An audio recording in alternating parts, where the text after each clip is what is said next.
네, 우리가 살고 있는 사회는 무한 경쟁 사회입니다. 이 경쟁 사회에서 중요한 것은 무엇일까요? 정직하고 성실한 것일까요? 아니면 성격이 좋은 것일까요? 아니면 학벌과 인맥일까요? 뭐 여러 가지가 있겠지만 무엇보다도 실력이 아닐까 생각합니다.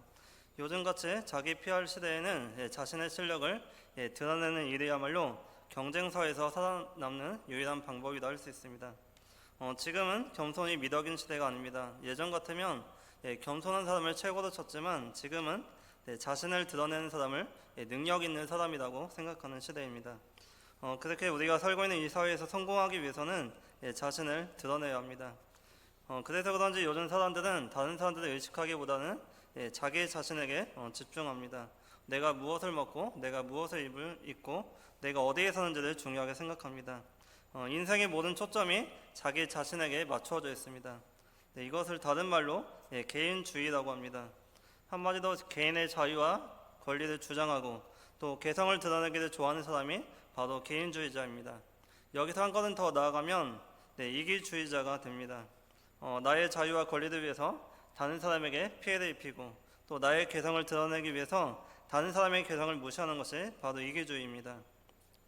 이처럼 이기주의는 내가 부자가 되기 위해 다른 사람을 가난하게 만들고 또 내가 성공하기 위해서 다른 사람을 실패하게 만드는 것입니다. 원래 자유와 평등이 보장되는 민주주의 사회에서는 모두가 행복한 개인주의자가 되어야 하지만 경쟁이 치열해지면 다른 사람은 불행해지고 나만 행복한 이기주의자가 되어갑니다. 우리가 살고 있는 사회가 아마 이런 사회가 아닐까 생각합니다. 이런 사회에서는 누군가와 함께하는 것이 굉장히 어렵습니다. 혼자서 일하는 것이 팀으로 일하는 것보다 편하고 또 혼자 사는 것이 같이 사는 것보다 훨씬 편합니다. 이런 사회에서 우리는 어떻게 살아가야 될까요? 오늘 말씀은 개인의 이기주의가 판을 치는 경쟁 사회에서 우리가 어떻게 살아가야 되는지를 알려주고 있습니다.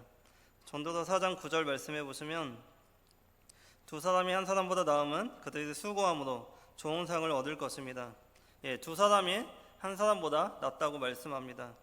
한마디로 개인 이기주의 사회에서 더불어 살아가라고 조언하고 있습니다.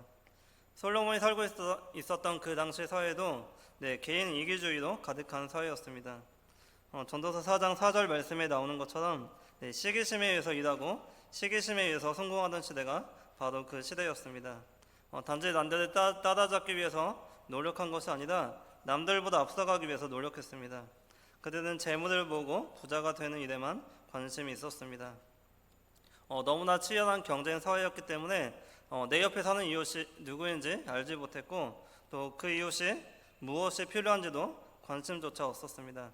이런 그들에게 하나님은 율법을 통해서 또 선지자를 통해서 내 이웃을 억압하지 말라고 또 내 이웃의 것을 착취하지 말라고 계속해서 말씀하셨습니다.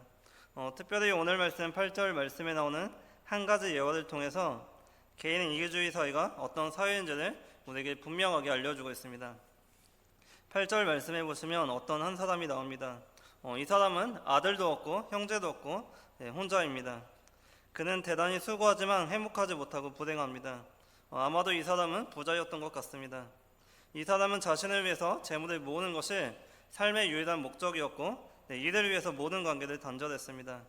그는 채워지지 않는 재물력에 사로잡혀서 일의 노예가 되었고 결국 불행한 외톨이로 인생을 마감하게 됩니다. 이 사람은 두 손에 가득 채우는 삶을 선택했습니다. 전도서 4장 6절 말씀에 보면 두 손에 가득한 삶보다는 한 손에만 가득하고 평안한 삶이 더 낫다고 말씀합니다. 하지만 이 부유한 사람은 두 손에 가득 채우는 삶을 선택했고 결국에는 불행한 모습으로 인생을 마감하게 되었습니다. 한마디로 험한 인생을 산 것입니다. 오늘날 많은 사람들이 이 사람처럼 살아갑니다. 채워지지 않는 욕망에 눈이 멀어서 일 중독자가 되고 다른 사람과의 관계보다는 나 자신의 이익을 먼저 생각합니다. 이렇게 수고하고 노력함으로 부유하게 되고 성공한 인생이 되지만 지나고 보면 행복보다는 불행한 인생이었음을 후회하며 인생의 말년을 보내게 된다는 것입니다. 오늘 8절 말씀에서 이러한 사람의 수고에는 끝이 없고 이것도 헛되어 불행한 노고라고 분명하게 말씀하고 있습니다. 왜냐하면 그는 완전히 혼자이기 때문입니다. 개인을 중시하고 자기 이익을 추구하는 사회의 말로는 이와 같은 것입니다. 불행의 연속이고 불행의 끝이 없습니다. 그렇다면 이러한 사회에서 행복은 어디로부터 오는 것일까요? 오늘 말씀 9절에 이렇게 말씀합니다. 두 사람이 한 사람보다 나음은 그들의 수고함으로 좋은 상을 얻을 것입니다. 그리고 6절 말씀에 의하면 재물은 다다익선이 아닙니다. 많으면 많을수록 절대로 좋은 것이 아닙니다. 이것은 결코 행복을 가져다 줄 수 없습니다. 하지만 인간관계는 다다익선입니다. 많으면 많을수록 좋습니다. 이것은 우리에게 행복을 가져다 줍니다. 개인 이기주의 사회에서 행복을 얻는 방법은 바로 더불어 살아가는 것입니다. 한 사람보다 두 사람이, 두 사람보다는 세 사람이 낫습니다. 9절 말씀에 보면 두 사람이 한 사람보다 나음은 그들이 함께 수고함으로 좋은 상을 얻을 것이기 때문이라고 말씀합니다. 이렇듯이 혼자서 일하는 것보다 함께 일할 때 훨씬 더 많은 열매를 거둘 수 있다는 것입니다. 우리 주변에 이러한 예들을 얼마든지 찾아볼 수 있습니다. 한 사람이 일을 할 때는 10시간이 걸리는 일을 두 사람이 하면 5시간이 걸리고 5사람이 하면 1시간도 걸리지 않습니다. 함께 일할 때의 효율성은 계산법 그 자체가 다릅니다. 그러니까 수학에서는 하나 더하기 하나는 둘이지만 우리 삶에서 하나 더하기 하나는 둘 이상이라고 할 수 있습니다. 나 혼자 일하면 하나이지만 함께 일하면 10배, 100배, 1000배 효과가 나타나는 것입니다. 또 나 혼자 누군가를 도와주면 하나를 도와주는 것이지만 다른 사람들과 함께 도와주면 10배, 100배, 1000배의 열매로 나타나게 되는 것입니다. 그렇게 함께 일하면 더 좋은 상을 얻을 수 있는 것입니다. 솔로몬은 10절, 11절, 12절 말씀에 나오는 각각의 예화를 통해서 두 사람이 한 사람보다 나은 이유를 자세하게 설명하고 있습니다. 먼저 10절 말씀해 보시면 첫 번째 예화가 나오는데 혹시 그들이 넘어지면 하나가 그 동물을 붙들어 일으키려니와 홀로 있어 넘어지고 붙들어 일으킬 자가 없는 자에게는 화가 있으리라. 솔로몬은 여기서 여행하는 상황을 가정하고 있습니다. 지금이야 여행이 아주 일반적이고 평범한 일이지만 옛날 고대 시대에는 아주 드문 일이었고 아주 위험천만한 일이었습니다. 그때는 길도 없었고 가로등도 없었고 손전등도 없었기 때문에 특히 밤에는 굉장히 위험했습니다. 걷다 보면 골짜기에 들어서는 일도 많았고 또 넘어지기도 쉬웠고 도랑에 처박히기 일쑤였습니다.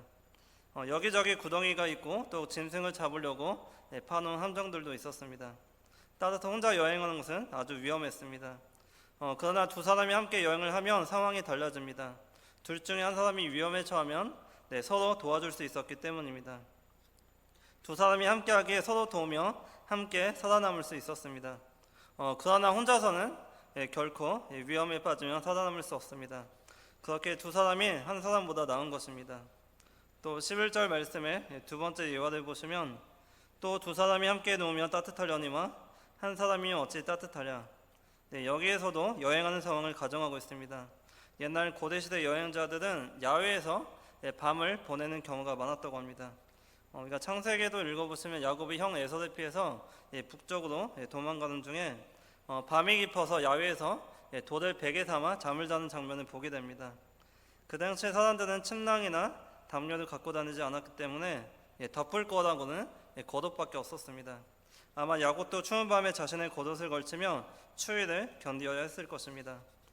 그런데 겉옷만으로는 결코 추운 밤을 이겨낼 수 없습니다. 그래서 사람들은 여행을 하다가 야외에서 잠을 잘 때면 함께 누워서 자신의 겉옷과 체온을 나누며 잠이 들었다고 합니다. 그렇기 때문에 두 사람이 한 사람보다 나은 것입니다. 왜냐하면 두 사람이 함께 누우면 따뜻하기 때문입니다. 지금이야 난방시설과 보온 장비가 잘 되어 있기 때문에 혼자 있어도 따뜻하지만 옛날 우리 조상들은 추운 겨울날 서로가 서로의 몸을 의지해서 추위를 이겨냈습니다. 그리고 12절 말씀 세 번째 예화가 나오는데 한 사람이면 패하겠거니와 두 사람이면 맞설 수 있나니 세 겹줄은 쉽게 끊어지지 아니하느니라. 이 예화도 여행하는 상황을 가정하면 이해하기가 쉽습니다.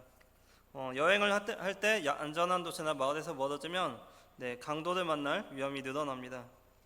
예수님이 들려주신 선한 사마리아인의 비유에서도 어떤 한 사람이 예루살렘에서 여리고로 내려가다가 강도를 만나서 옷이 벗기고 맞아서 거의 죽게 된 상태에 이르게 된 것을 볼 수 있습니다. 그 사람은 혼자서 여행하는 중이었기 때문에 어찌할 도리가 없었습니다. 하지만 두 사람이었으면 상황이 달라졌을 것입니다. 한 사람이면 패하겠지만 두 사람이면 충분히 맞설 수 있기 때문입니다. 오늘날에도 사람이 드문 곳이나 어두운 침침한 골목길을 혼자 다니는 것을 아주 위험합니다. 그래서 사람들에게 밝은 곳이나 그리고 큰 길로 다니라고 말하며 절대로 혼자서 다니지 말라고 말합니다. 왜냐하면 그렇게 해야지 위험에 처할 확률이 낮아지기 때문입니다. 그래서 두 사람이 한 사람보다 나은 것입니다. 이 세 가지 예화는 모두 두 사람이 함께하면 무엇이 이루어지는지를 우리에게 보여주고 있습니다. 솔로몬은 여행하는 상황을 가지고 이 예화를 설명했지만 우리는 조금 더 폭넓게 이 예화들을 우리의 삶에 적용할 수 있습니다. 요즘 우리 사회에 나타나고 있는 신인류가 있습니다. 바로 1인족입니다. 특히 우리나라의 1인 가구 증가 속도가 세계에서도 가장 빠르다고 합니다. 전체 가구 중에 4분의 1이 1인 가구로서 사회 전반에 싱글족이라는 제품과 서비스가 많이 늘어나고 있다고 합니다. 이제 싱글족을 빼놓고서는 경제가 돌아가지 않을 만큼 1인 가구를 겨냥한 마케팅이 아주 활발하게 이루어지고 있습니다. 혼자 먹는 밥, 혼자 먹는 술을 뜻하는 혼밥이나 혼술 같은 단어가 아주 오래전부터 유행하고 있고, 또 나 혼자 산다라는 TV 프로그램이 올해도 방영되며 인기를 끌고 있으며, 또 결혼하지 않고 화려한 싱글 라이프를 꿈꾸는 골드 미스들이 많이 늘어나고 있다고 합니다. 또 혼자서 여행하고 혼자서 요리하고 또 혼자서 쇼핑하는 등 혼자 하는 것에 대한 여러 콘텐츠들이 많이 개발되고 있습니다. 하지만 하나님은 사람이 혼자 살아가도록 창조하지 않으셨습니다. 하나님은 에덴 동산에서 사람이 혼자 사는 것이 좋지 못하다며 아담에게 돕는 배필로서 하와를 만들어 주셨습니다. 이렇게 하나님은 우리가 외톨이가 아니라 함께 살아가는 존재도 만드셨습니다. 부부가 함께 일하고 함께 가게를 꾸리며 함께 자녀를 양육하고 함께 인생을 살아가도록 만드셨습니다. 그리고 연구 결과에 따르면 싱글보다는 함께 사는 부부가 더 오래 살고 더 건강하며 더 행복하다는 결론이 나왔습니다. 이렇듯 함께 일하고 함께 살아가는 가정과 사회야말로 더 행복하고 더 건강한 가정과 사회라고 말할 수 있을 것입니다. 솔로몬은 12절 말씀 끝에서 세 겹줄은 쉽게 끊어지지 않는다라고 힘을 주어 강조하고 있습니다. 외줄은 너무나 쉽게 끊어집니다. 하지만 두 겹줄은 강합니다. 잘 끊어지지 않습니다. 하지만 세 겹줄은 훨씬 더 강합니다. 왜냐하면 세 겹줄은 세 가닥을 꼬아 만든 밧줄이기에 절대로 쉽게 끊어지지 않습니다. 두 사람이 한 사람보다 낫다는 이 말씀은 가정뿐만 아니라 직장이나 사회에서도 똑같이 적용할 수 있습니다. 스포츠 경기를 예를 들자면 축구나 농구 같은 경우 팀플레이가 중심을 이루기 때문에 어떤 한 개인이 아무리 뛰어나도 승리를 가져올 수 없습니다. 모든 팀원들이 하나가 되어서 경기를 해 나갈 때 경기에 승리할 가능성이 높습니다.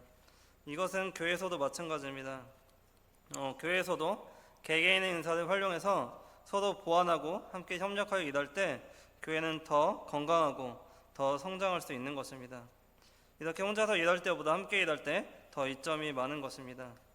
하나님은 이렇게 사람이 서로 교제하도록 만드셨습니다. 다시 말해서 하나님은 사람을 사회적인 존재로 만드셨습니다. 하나님은 율법을 통해서 이스라엘 백성들에게 이웃을 돌보라고 명령하셨습니다.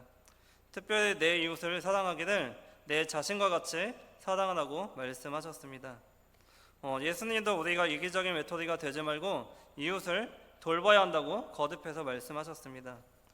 그리고 예수님 자신도 두 사람이 한 사람보다 낫다는 생각을 가지고 행동하셨습니다. 예수님은 외톨이로 사는 대신에 제자들을 부르시고 그들과 함께 먹고 자고 하면서 복음을 전파하셨습니다. 더욱이 예수님은 제자들 둘씩 짝을 지어서 각 마을로 파송하셨습니다. 오늘 말씀에 나오는 여러 이야기와 예화들을 통해서 우리는 혼자 일하는 것보다 함께 일하는 것이, 또 혼자 사는 것보다 함께 사는 것이 더 낫다는 것을 알 수 있습니다. 따라서 우리는 다른 사람들과 함께 더불어 살아가야 합니다. 겸손하게 다른 사람들과 함께 일하고 함께 살아갈 때 우리는 더 좋은 삶을 얻게 될 것입니다.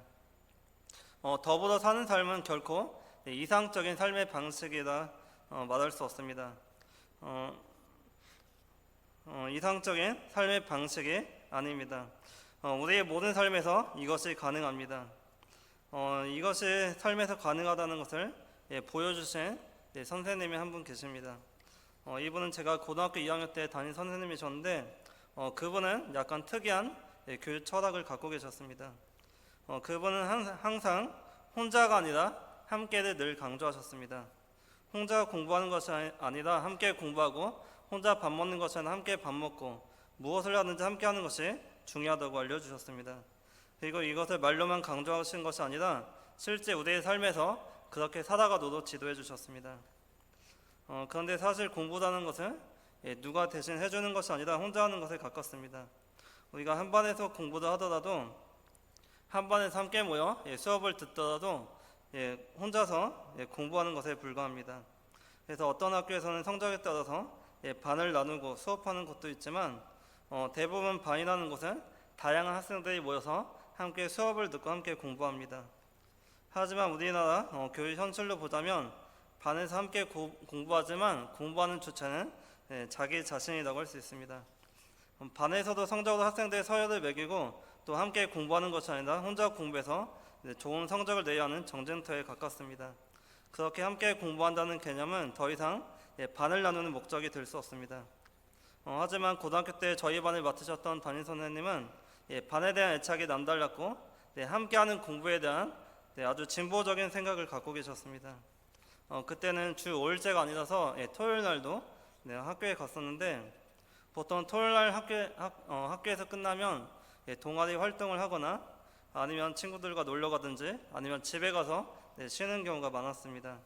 하지만 저희 반은 일찍 집에 가지도 못하고 학교에 끝까지 남아서 공부를 해야만 했습니다. 그런 저희들을 위해서 선생님께서는 부모님께 찬조금을 받아서 짜장면을 함께 먹도록 해주셨고, 또 늦게까지 남아 부족한 공부를 하도록 하셨습니다. 그런데 특이한 점은 선생님께서 공부 잘하는 학생들로 하여금 공부가 부족한 친구들을 가르치도록 하셨다는 것입니다. 서로 친하지도 않았고 서로 어울리지 않았던 친구들이 함께 밥을 먹고 함께 공부함으로 어느 순간부터 같은 반이라고 하는 공동체 의식이 생겨났습니다. 그때 이후부터는 공부를 할 때도, 또 소풍을 갈 때도, 또 운동회를 할 때도 저희 반은 다른 반과는 뭔가 달랐습니다. 다른 반보다 더 잘 모이고, 또 단합도 잘 되었고, 또 무엇을 하든지 함께 즐거워하고 함께 그런 행복한 나날을 보냈습니다. 저희 반 선생님은 공부하는 것을 굉장히 강조하셨습니다. 하지만 혼자서 공부하지 못하도록 하셨습니다. 공부가 부족한 친구가 있다면 그 친구들 도와서 공부하도록 하셨습니다. 그 당시에 서울대에 들어간 친구가 있었는데, 그 친구도 선생님의 영향을 많이 받아서 혼자서 공부하던 습관을 버리고 친구들을 도와가면서 공부하는 좋은 습관을 갖게 되었습니다. 이렇게 1년 동안 동고동락한 결과 같은 반 친구에 대한 애정과 각별함은 이루 말할 수가 없었습니다. 같은 반에서 끼리끼리 문화라든지 경쟁이라는 단어는 찾아볼 수가 없었습니다.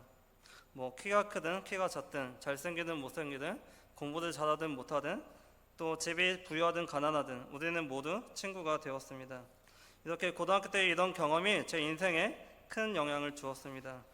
함께 더불어 살아가는 것, 이것은 머리로만 알고 있어야 될 진리가 아니라 우리의 삶을 통해서 실천되어야 될 진리입니다.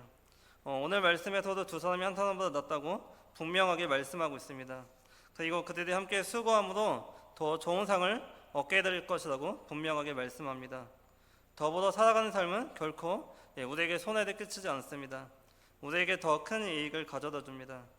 비록 우리 눈앞에 보이는 현실이 너무나 어렵고 힘들더라도 결국 세상을 아름답게 하고 또 좋은 세상을 만드는 것은 더불어 살아가는 삶에 의해서 가능한 것입니다. 따라서 우리는 오늘 말씀에 귀를 기울이시고, 또 하나님께서 주신 이 말씀에 순종하며 살아가야 될 것입니다. 오늘 말씀을 정리하겠습니다. 우리가 살고 있는 이 사회는 함께 더불어 살아가지 못하도록 방해하는 경쟁 사회입니다. 우리 사회에 개인 이기주의가 너무나 가득합니다. 이런 이기적인 성향이 사회뿐만 아니라 우리 교회까지 침투하여서 교회를 멍들게 하고 있습니다. 성경은 분명히 교회를 그리스도의 몸이라고 말씀합니다.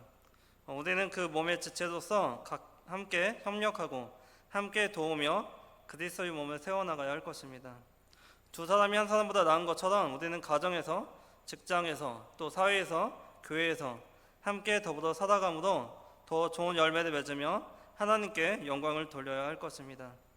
하나님의 나라가 이 땅에 속히 임하도록 함께 일하고 함께 더불어 살아가시는 우리 태인교회 모든 성도님들 되시기를 간절히 축원합니다.